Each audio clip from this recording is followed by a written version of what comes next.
isolation. You can tell by the way I talk. I got heart, heart, heart, heart. Hey, this is Leah Collins for Dose.ca. I'm here with Brian from the Constantines in a Kensington Market bar here in Toronto. Now, your new album is called Kensington Heights, and I understand you did name it after a spot in this neighborhood. I was wondering if you could tell me a little bit about that. Well, it was just kind of generally named after the neighborhood, and we have a practice space here in Kensington Market.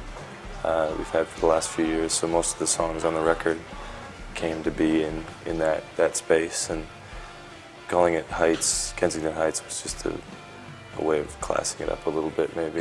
It's a basement here. It was just kind of a riff on that, but yeah, we just wanted to pay tribute to the area that we love and that we frequent, Now, I mean, in terms of the album, especially in terms of the critiques that have come out so far, there's been a lot of attention just paid to the fact that you have dared to, really slow things down in a lot of the songs. I'm just wondering what inspired that. Maybe getting older, a little bit older, That's it? a little slower. No, I mean, I think we've been a band for long enough that we don't have to all be playing at top volume all the time, you know what I mean? So space has become something that we enjoy in music, and kind of open structures of songs, and that we played. We had a Neil Young cover band that we did for a while, and That's over?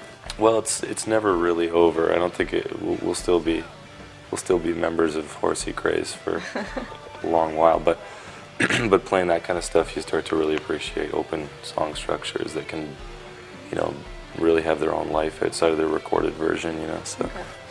There was actually something I always wanted maybe to get your thoughts on. There was a quote that I read, I think it was just last week in the Ottawa Sun, where you said that you didn't want hostility in your songs anymore. So I was just wondering what that meant to you.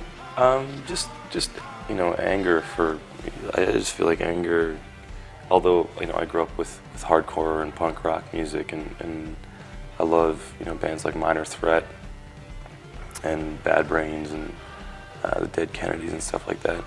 It's, for me, I just find, any song that I've written that's come from anger initially, or, hostile feeling towards something has been really temporary feeling. The song, when I look back at it now, I can't identify with what I was feeling at the time. Like what ones?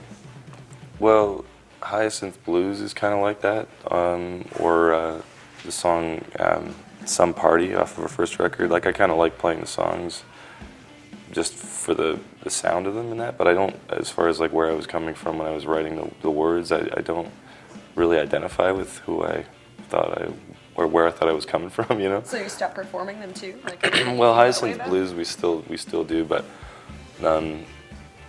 yes, Some Party definitely was probably one of the most angry songs I've ever written, and it yeah, I don't know about playing it so much anymore, but I think it's just, like I said, it's just like, I feel like anger, like, is such a short-lived, kind of emotion to write a song from, and where I'm much more into writing tributes to people or something that celebrates someone's means of survival, or the way someone's living. Okay, so that's what you want your music to be more like. So what kind of, I guess, emotions, if not anger, do you think are long-lasting? Well, like just love and affection and hope and wonder, that kind of thing. Just the spirit of celebration, in songs, I think just has more, just lasts, or it's something that I find more resonant than anger anymore, And you can still rock without being angry? Absolutely. All right.